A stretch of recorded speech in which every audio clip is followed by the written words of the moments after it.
I have yet to come across a self-described conservative who doesn't say they believe in limited government. So why are so many of them supporting a charter to turn the city of McLendon-Chisholm into home rule? Is it because they equate the local control with smaller government, rather than the fact that it is literally unleashing an unquenchable bureaucracy because, like it or not, it's that time again. Time for some straight talk. I'm Bunker Bob Steinhagen, and this is The Bunker Bob Show.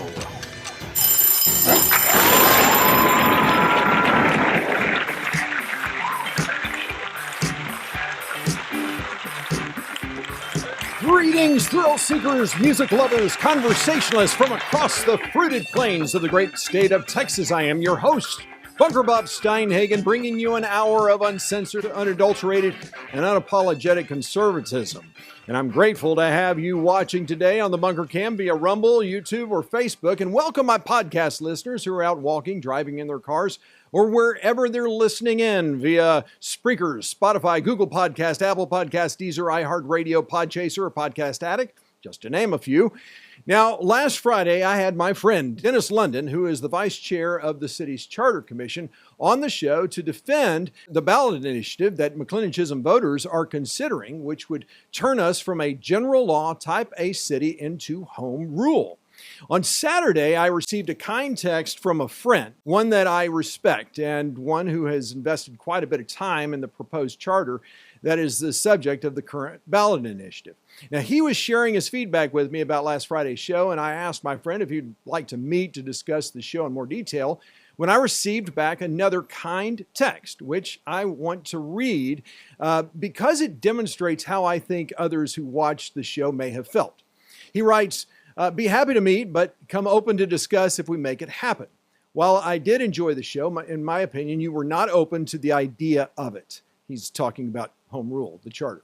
He writes, you were rooted into the why you are against it, and that is fair.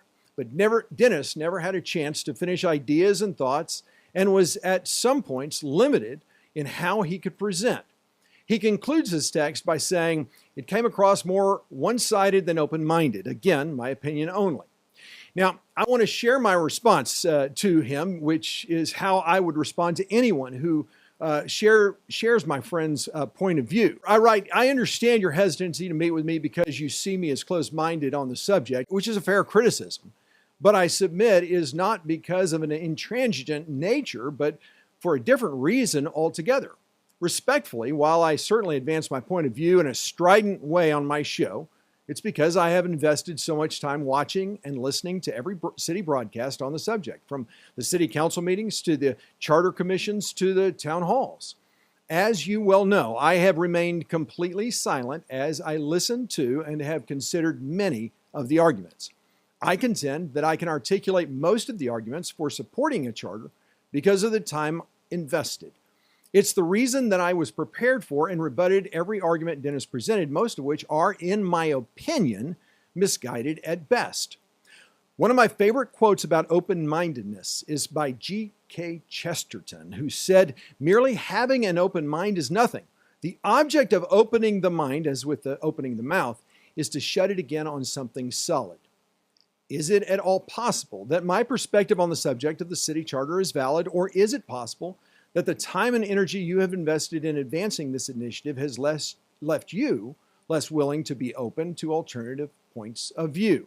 If you feel that Dennis was not given the opportunity to advance his position, then why not come on my show and explain why a city charter is necessary, why now, and how it will not expand the size and scope of our local government.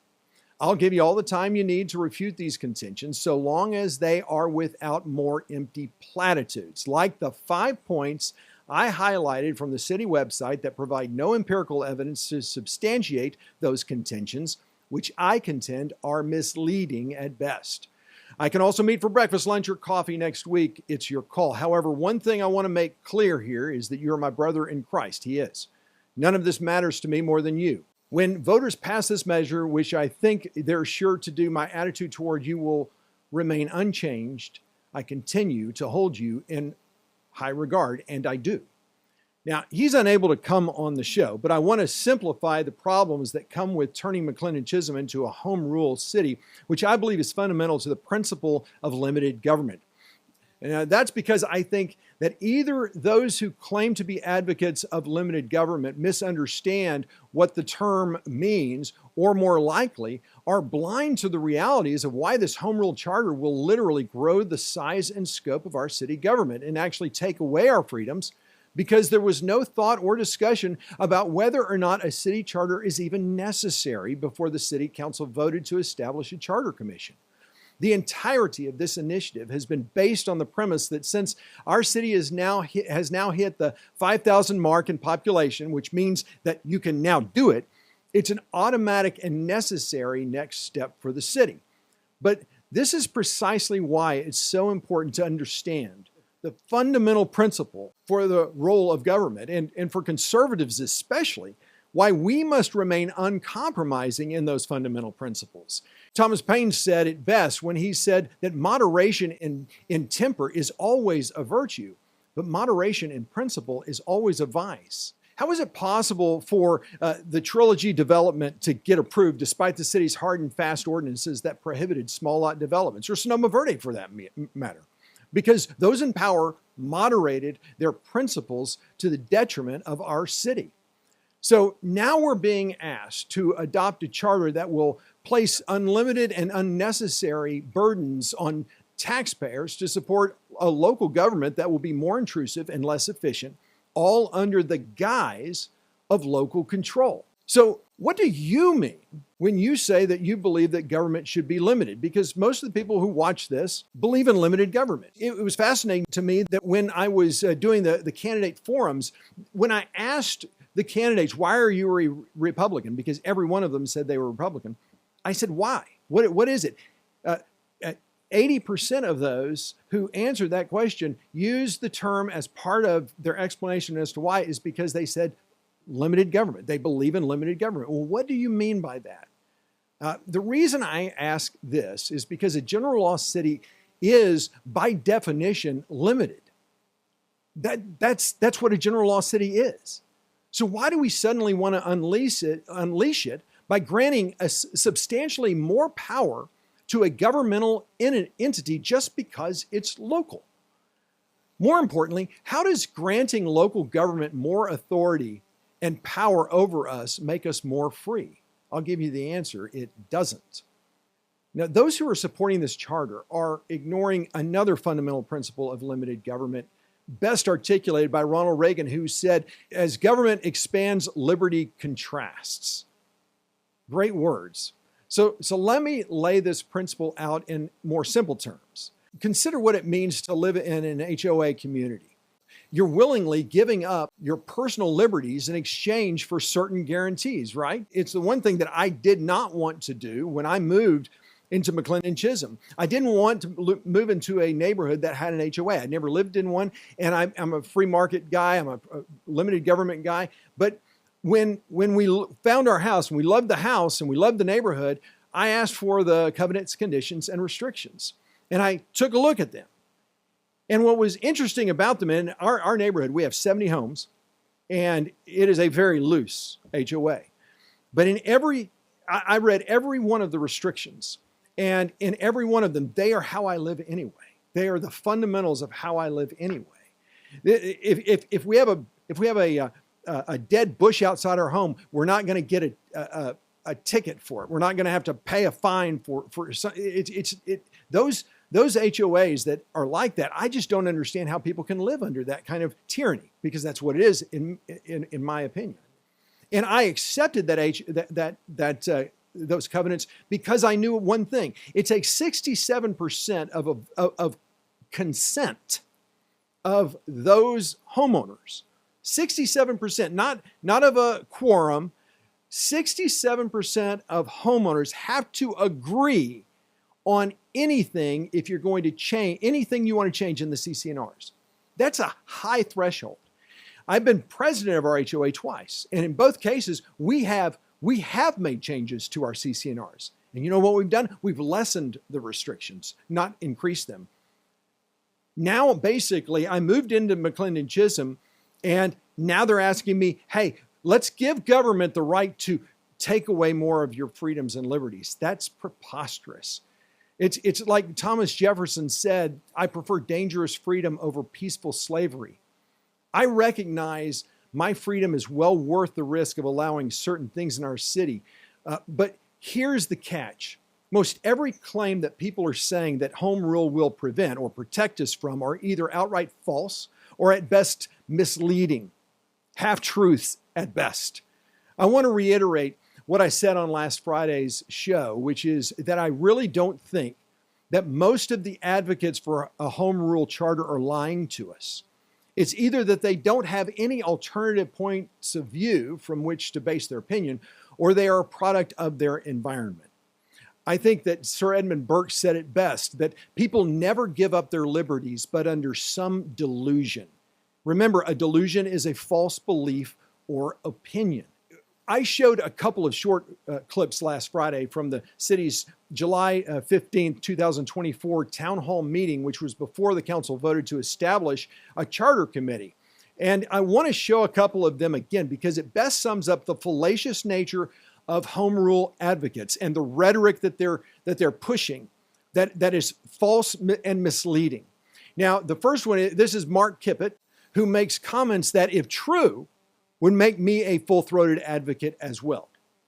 I'm going to show you why the things that Mr. Kippett is saying are misleading and misplaced and how they are just wrong. So let's start with this first one. So I'm involved with the county is developing a strategic plan, right? So been heavily involved in that. And here's an observation I have to address your point. I'm going to say, we don't want Washington telling us what to do in Texas. There is a move in Austin to tell cities what to do from Austin. You notice how Mr. Kibbett starts out with platitudes. We don't want Washington to tell us what to do in Texas. Of course not. That's, of course. We all agree on that. And I've been around Mr. Kibbett so much. I actually have a show where I call him Captain Obvious. He loves to espouse platitudes that everyone agrees with. That's what some speakers who are unoriginal, they have to do that. They have to try to get you to agree with them and then they qualify what they say by telling you, here's why you listen to me. I'm serving on the Rockwall Vision Committee. But then he says there's a move in Austin to tell cities what to do from Austin. When has that not been the case?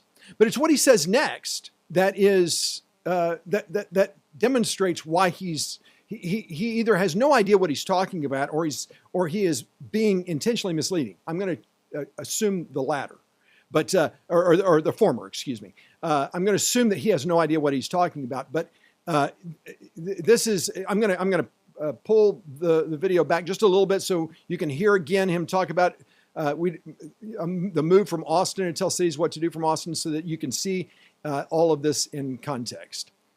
There is a move in Austin to tell cities what to do from Austin. And general law cities are tied to state statute, period. And we lose all our local leverage. Yeah, general law cities are tied to state statutes, period, is what he says. We lose all our local leverage. Really? So if we become home rule, we are no longer at the mercy of the state? The state can't enact new legislation that limits a home rule city even more? Other advantage is the home rule cities have flexibility to deal with complex issues that develop in a growing community, rather than have to wait on the state legislature to act. When I was campaigning, I talked about an example I did. I worked for the police department, okay? But I'm not going to give that one. I'll give another one that's a little bit more broad, because I had somebody, it was dealing with game rooms, and somebody said, we don't have those here. So I'll give another example. Back in before 2017, Uber and Lyft came to a lot of cities. And the problem was they said, we're not a taxi service, so we don't follow under your permits there. And you can't require us to do a background check on our drivers. Or the background check that we want to do is different from yours, but you're just going to have to live with ours. And so there was nothing in the state legislature to guide that, okay? And so general law cities, if Uber and Lyft came in there, had their hands tied. Home rule cities, on the other hand, said no, if the power is not preempted by the legislature, by that I mean they said all cities have to do it this way, we can step in and do it our way. And that's what a lot of cities did. In the city of Austin, for 2 months, Uber and Lyft pulled out because City of Austin wanted those background checks, wanted the drivers fingerprinted. Uber, Lyft said no. And then they were able to bring a referendum vote on it, using the process of referendum because Austin's a home rule city. It still got voted that they had to do background checks. So what did they do? They pulled out for 2 months. And then the legislature came in session. They lobbied the legislature. And now there's some rules regarding that even home rule cities can't do. But the point is, or cannot overcome. There's a lot to unpack with this one. I mean, first, Councilman Brewer proves that Mr. Kibbett's claim that a home rule city can somehow overcome the actions of the state is fallacious. He doesn't, the thing that bothers me most about this presentation, and I'm going to put a link in the description of today's show so that you can go watch this presentation for yourself, but he doesn't even proffer a current example that is still in place that would matter to a city like ours.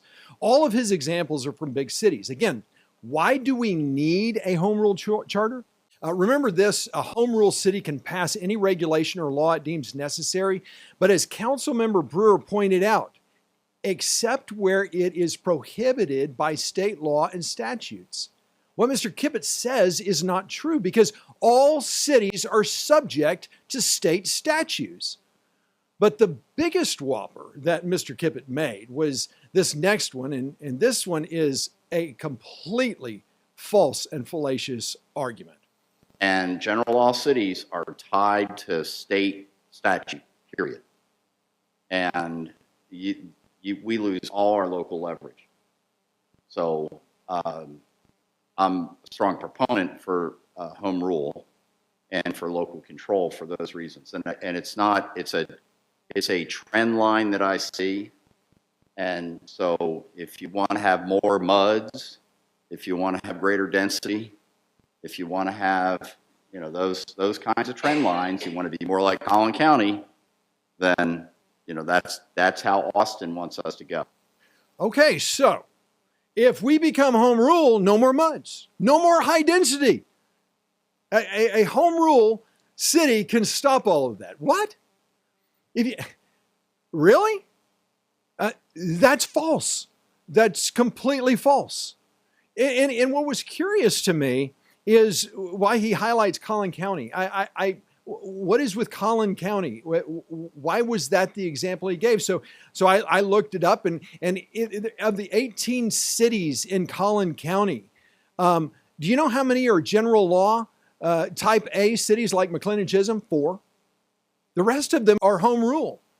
I thought we didn't want to be like Collin County. Oh, and by the way, these home rule cities, they've got MUDs, they've got high density developments. Notice Parker County that's circled down there and its population. It's bigger than the city of McLendon-Chisholm. It's a general law type A city.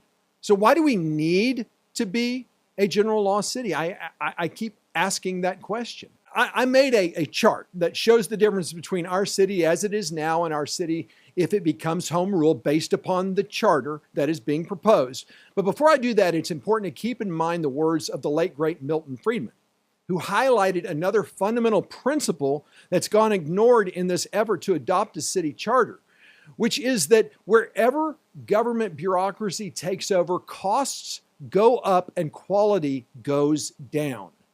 Wherever government bureaucracy takes over, costs go up and quality goes down.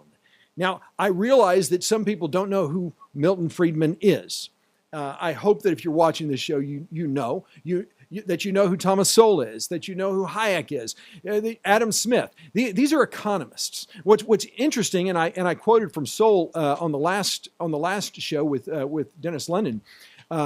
But what's interesting about Sowell and and Friedman is that both of these men were Marxist. They were admitted, self-professed Marxists. They believed in big government. These are professors, economics professors. But as Thomas Sowell and as Milton Friedman, as they started taking a deeper look, they realized fallacy of government. And what government does not do well, and which is pretty much everything, that when people basically hand over their liberties. So I want to show you the difference between these cities. And I'm going to start with the general law. I'm going to start with where we are, McLendon-Chisholm. This is how our city works now. So we are limited by state and federal statutes. We have the power to impose local laws. Now what was interesting about this point is that there are people out there saying, well, we can't enact laws. Only general laws, only home rule cities can do that. That's not true.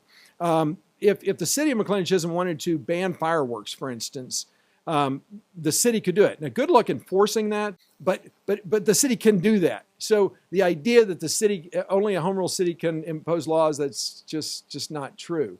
Now, it is governed by the city council, and the mayor is the CEO who also sets the agenda for the council agenda.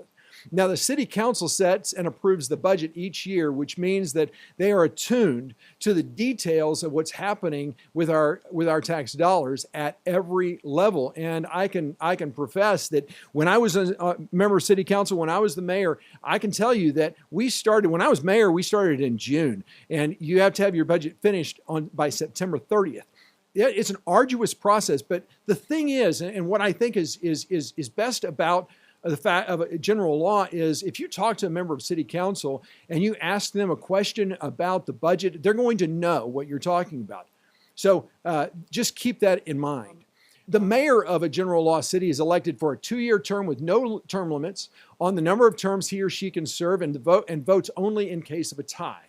The mayor also speaks on behalf of the city council. So he's not necessarily the spokesman for the city, he's a spokesman for the city council.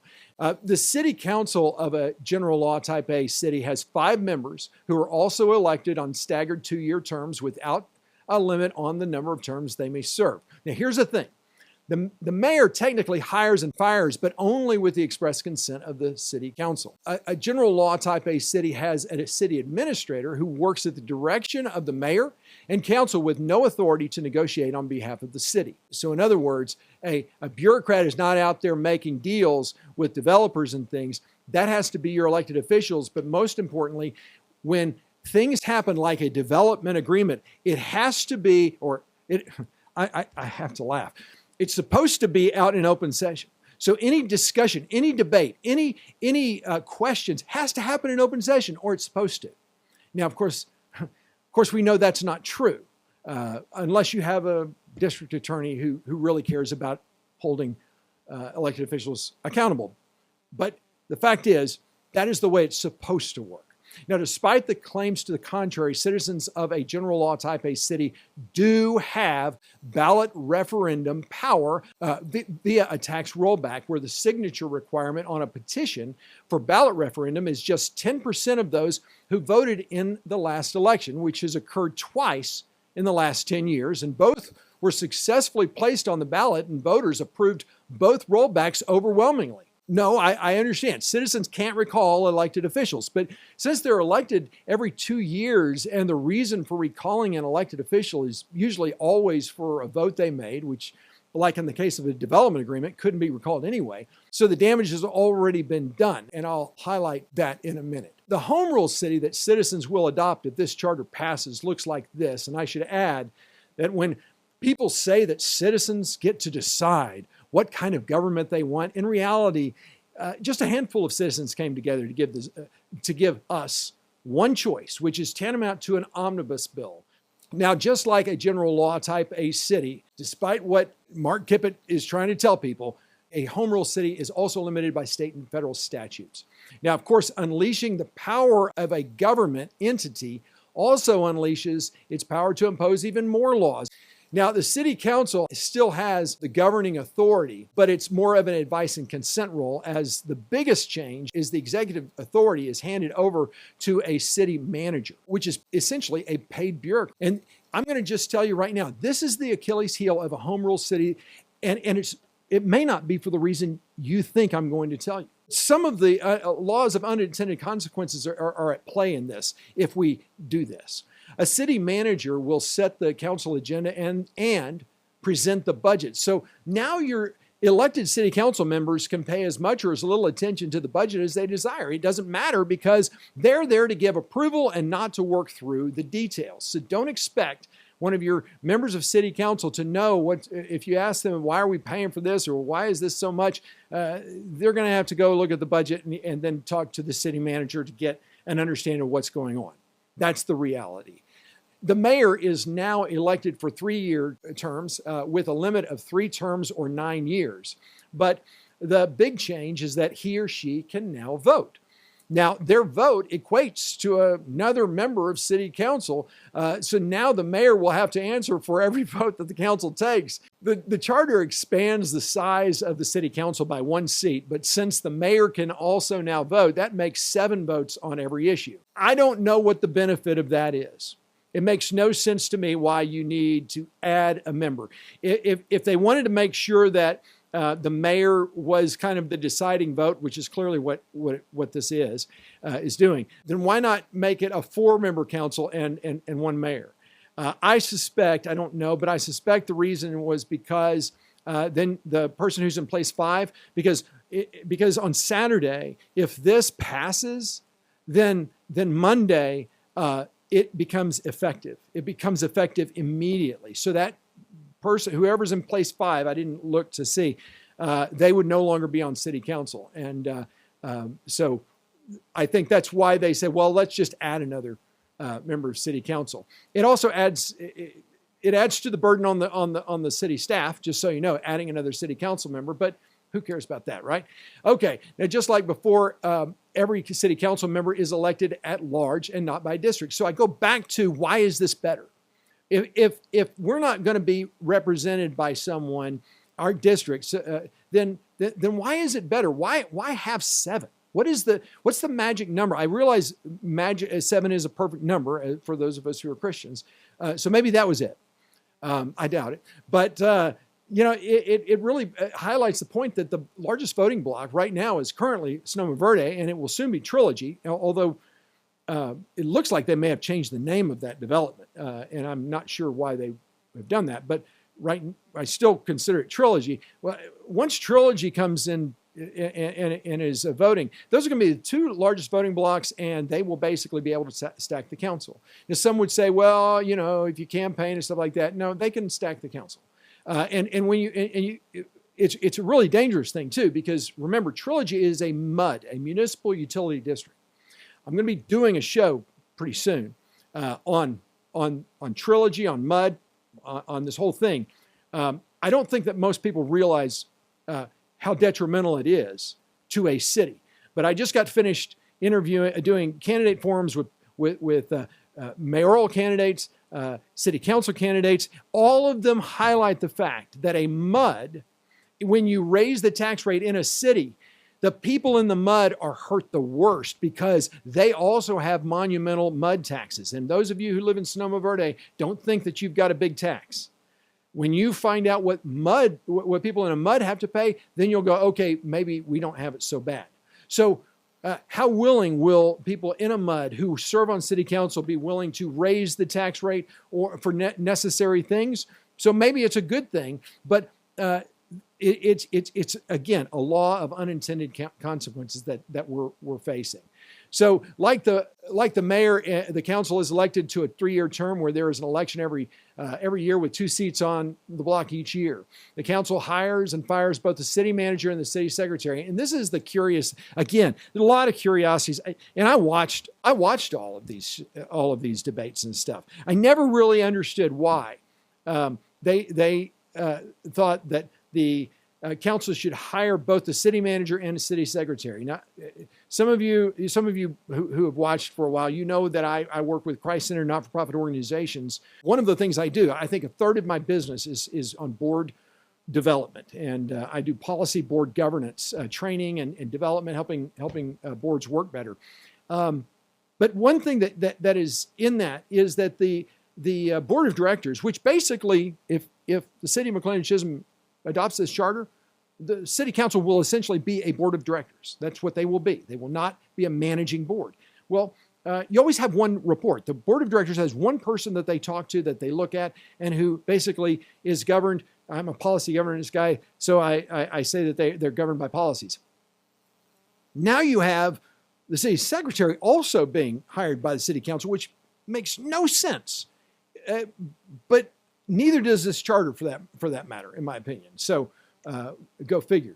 So now the city manager works under the advisement of the mayor and council. And since they are the CEO, they also have the power to negotiate on behalf of the city. They hire and fire all city employees except, as I said, the city secretary.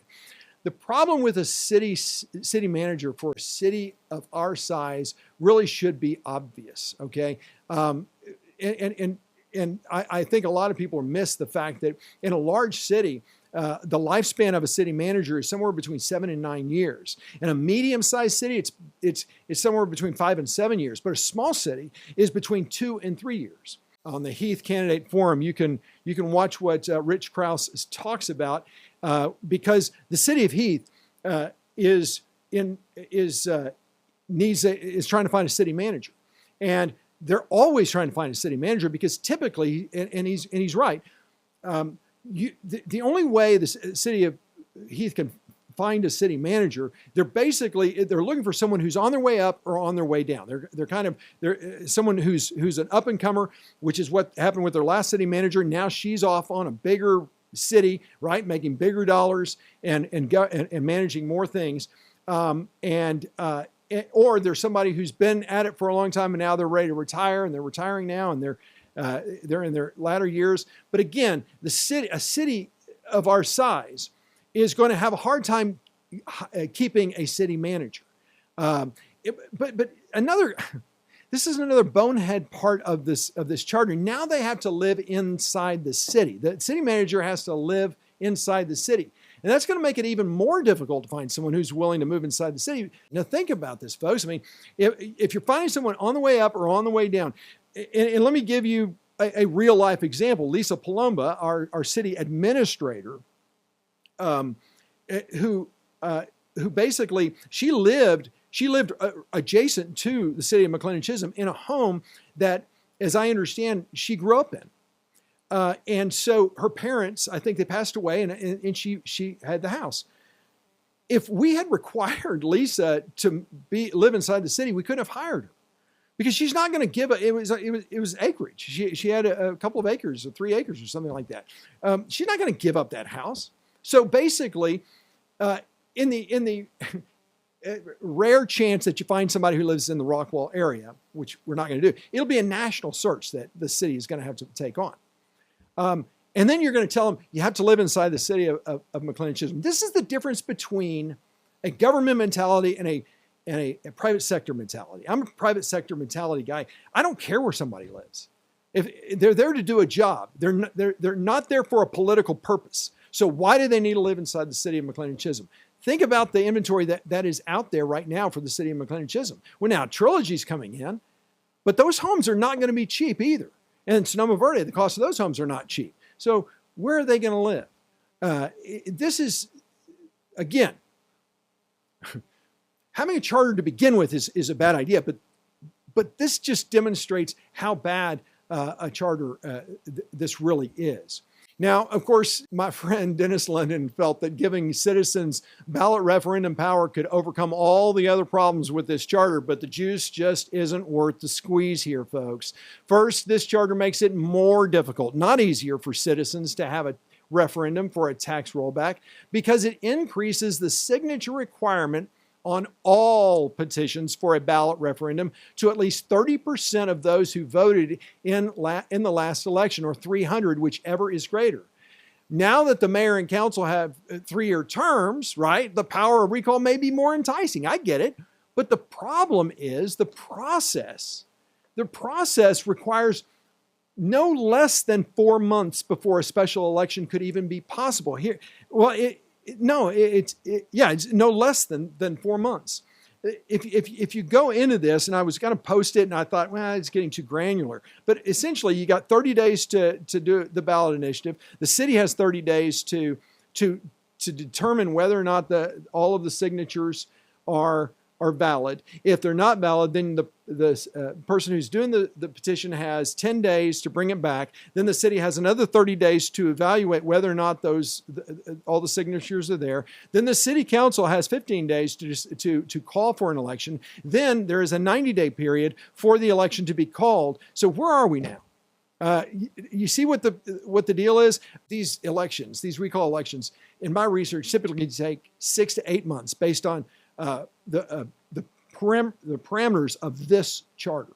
So when I basically kind of put it into play, that's what happens. The most misleading part of the referendum section is the idea.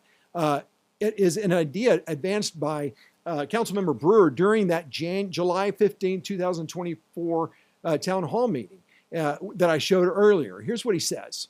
Initiative petitions on specific issues to the city council, referendums to reverse the council action, ability to recall elected officials are exclusive remedies to local voters on home rule cities. You cannot, and as a general law city, do referendum or recall elections. You can petition the city all you want, but they don't have to do it.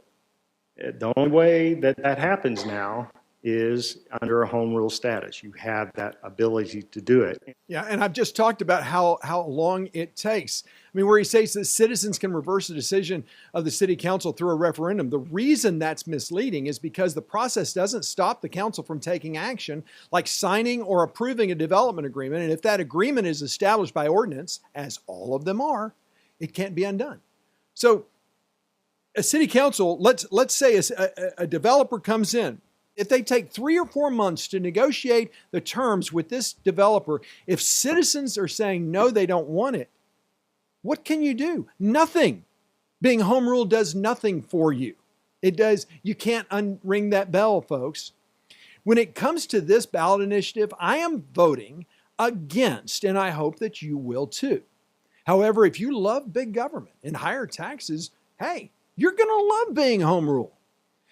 But there's another initiative on the ballot that you don't want to pass over either, which is Proposition A, which moves sales tax dollars that's intended to keep our property tax rate down into a separate account for, get this, public safety, so that the city can move forward on creating what I argue will prove to be the biggest boondoggle in the city's history that will not make us safer, but will make taxpayers poorer so that advocates of big government can create a police department. Here's what the proposition reads when you go to the polls. Repeal the sales and use tax within the city, which is a rate of 0.25% and is used to reduce the property tax rate, and earmark said 0.25% sales and use tax for public safety, including streets and roads. Keep in mind, folks, that the city of McLendon-Chisholm has very few streets and roads. I think less than 3 miles total. And if you're in Sonoma Verde, and yes, the city technically owns your streets, your roads, but you pay for anything that happens. That's what you're doing when you're paying into that PID tax. That's a fund that basically builds up. The city's responsible for making the repairs, but ultimately you have to pay for it. Not me. I don't live in Sonoma Verde, so I don't have to pay for the damage to your streets. It's a smoke and mirrors way of creating a police department that we don't ever need, and I'll explain why. And it's very simple. The cost, the salary and benefits and equipment, the vehicles and their maintenance, gas, insurance, the training, is all costs that needs to be considered. But the biggest one is liability on the city. According to what Dennis told me last Friday, he said that in 2023, the city council voted to approve a police department, which I didn't know. And if it's true, no one has proposed what it will cost us to get this department going. And then the annual cost, which, if you know anything about government, you know that the cost will be monumentally higher and it will be so inefficient. And you've got to think about the fact that currently our fire department, we have a full-time fire department, right? And each firefighter works 1 day on and 2 days off. That's true for every city. Why? Because it's always been done that way. Because that's the way government works. If it's always been done that way, that's the way you do it. That's the reality. Well, so I suspect what's going to happen, and by the way, you pay your firefighters accordingly. And it's why most firefighters, why you see firefighter moving or firefighter roofing, they have other jobs. They have another job because they can. They got 2 days off. What I suspect is going to happen, and I don't know, but I know at least it will be proposed. They're probably going to try to do a model like Heath and Fate. And those are problematic. But the way Fate and Heath works, their police and firefighters, is they call them cross-dressers. You have to be a firefighter and a police officer. You have to be cross-trained. And so you have to go through the academy, the firefighter academy and police academy. You got to do all of those trainings so that you can be cross-trained. And so you're 1 day on as a firefighter and 2 days you're a police officer. But think about how long it will take to train our current firefighters to be police officers too, if they even want to do that. The city of Heath has these cross-dressers. Fate has these cross-dressers. Fate is now, they are now going to divide those two. And now police officers, they'll have a police department of police officers who only do police work and firefighters who only do firefighting. So you can imagine right there, you've just accelerated your budget. Fate is, they are trying to figure out how to make this work. And now you have firefighters who have been police officers, and now they're just going to be firefighters. So what are you going to pay them? Well, you're going to pay them less, right? Oh, whoa. No. I mean, you've already instituted this. Think how easy that's going to be. But more importantly, one of the things I got from all of the candidate forums is City of Heath, City of Rockwall, and the City of Fate all have the same problem. They are lacking police officers. They can't find police officers. They need police officers. They need to hire more. How do you hire more police officers? Well, you have to pay them more. You have to be more competitive with other cities, right? So now you're competing against other cities. So already there's a shortage of police officers, and the cost to just make this happen is so monumental. How is this going to work? Here is the solution that when I was mayor, this is what I established. But of course, once I'm out of office, no more Bob. Remember those signs, no more Bob? Did y'all ever see those no more Bob signs? Yeah, they don't want any more me. My solution was simple. We have a sheriff's department. And the sheriff's department, the city of McLendon-Chisholm we can basically pay the sheriff's department for dedicated officers to the city of McLendon-Chisholm as needs arise. So if we feel like we need 24-hour police on duty, but is it going to be cheaper than having our own, having to maintain and train, and the liability and the cost to equip them, the vehicle maintenance costs, all of these things, plus the administrative costs. Don't forget that, the administrative costs that go into it. But the biggest one I said earlier is the liability. Now the sheriff's department takes on that liability. And the sheriff's department, frankly, they're trained to do that. And what kind of police officers, if the city of McLendon-Chisholm decides we're going to be a police department, we're going to have our own police department, what kind of police officers are we going to find? Are we going to find the best and the brightest? Or are we going to find the kids right out of the academy? And are they going to have the emotional intelligence to be in a situation that is that a seasoned police officer can de-escalate? Are they going to be able to do that? No, of course not. Are we going to find are we putting young police officers in harm's way? Yeah, we are. Is that good for our city? Is that good for us? No. But the most important point that people don't want to accept is that police do not prevent crime. Sorry, folks, that's not the job of police or the sheriff. Police do not prevent crime. Their job is, in fact, if you are about to commit a crime, unless a police officer has probable cause to stop you from committing that crime, he can only sit and watch and wait for you to break that law before he can then get involved. So that's why they're called law enforcement. Police are there for law enforcement. A city does not become safer because they have great police. that is, and people say it a lot, and some of the candidates said that, and I just kind of bit my tongue. But that's a naive notion. There's no such thing as if you think that the police, having a police department will make us safer, it won't. You know what makes communities safer? You know, the safest communities are not those with big police forces. They are the ones with the lowest densities, where they don't have high density developments. Where is most of the police calls in McLendon-Chisholm? I suspect that if I were to look at those numbers, I suspect that there'd be a higher rate because there's more people in Sonoma Verde. Not because Sonoma Verde is a crime-ridden neighborhood, not at all, but because there's more density. There's domestic violence or domestic issues that go on, and stupid things that go on, just like with every community. But if we want to keep a safe community, well, we should have low-density community. We've already kind of thrown the baby out with the bathwater on that. We've just said we don't care about low density. The city council has approved that trilogy development. Okay, can't do anything, can't unring that bell, right? By moving these funds, this proposition, by moving these funds from sales tax into this public safety bucket, taxpayers can't stop this.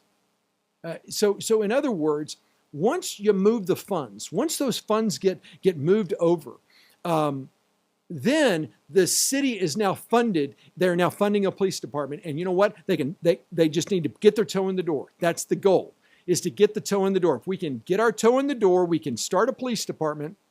Then the citizens, they can't stop it. Now we go to citizens and say, hey, you want to be safe, don't you? You want a police department? Well, you better pay for it. You got to pay for it. We've got a police, but we're not funded enough because the sales tax dollars, frankly, this little bit of sales tax is not going to be able to keep up with the monumental cost of a police department. It's just an impossibility. But so they're going to come back to the well. And by the way, now the city, it's my understanding that now that they moved this over, and since it was to help the tax rate, the city council, and I don't know this to be true, but I'm wondering, is it possible for them to raise our tax rate without us being able to have the power of recall?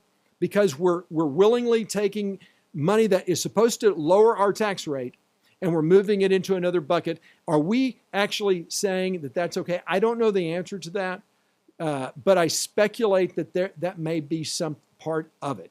But even if it isn't, why would we put money into some kind of a boondoggle? This is going to be a boondoggle, folks. This is going to be a never-ending, unquenchable bureaucracy that we will not be able to stop. So rather than going to taxpayers and asking for a bond to support the development of a police department, which, you know, if you wanted to do this right, that's the way to do it. You basically, because if you go after a bond and you're required, then the taxpayers are going to say, well, then show us what it's going to cost. Now you've actually laid out the cost, what it's going to cost, why it's going to cost this, and you've given people a reason for doing it, and why a police department is somehow going to make you safer. So you can do all of that, but this way they don't have to do that. And you basically put taxpayers on the hook for this unquenchable bureaucracy. And just try to say no to police. Once they're in, try to say no. Try to say, hey, we don't need a police department. We need to stop that. That's not going to happen. So here too, I am voting against this proposition because, as before, I am a limited government kind of guy. So today, folks, as you probably know, is the last day to vote early. But Saturday is election day. So if you want to keep our local government limited, then take time to cast your vote against both of the ballot measures that are on the ballot. Just remember the words of Thomas Jefferson, who said that timid men prefer the calm of despotism to the tempestuous sea of liberty. You know, it is dangerous, isn't it, to have freedom, to have liberty. But isn't that why you moved to McLendon-Chisholm in the first place? What's the worst thing that can happen if voters reject this ballot initiative only to discover later that Bunker Bob is completely wrong? Well, that's easy. You put it on next year's ballot and try again and say, we don't want to listen to you anymore, Bob. Okay. But if I'm right, and I am, we cannot unring this bell. Voters can't go back to limited government ever again, ever. We also have to wait 2 years before we can correct the many things that are wrong with this charter besides being a completely bad idea in the first place. I got to tell you, this is something that you really do need to get involved in, and you need to go to the polls. So until next time, I'm Bunker Bob Steinhagen, looking forward to seeing you at the polls. Blessings.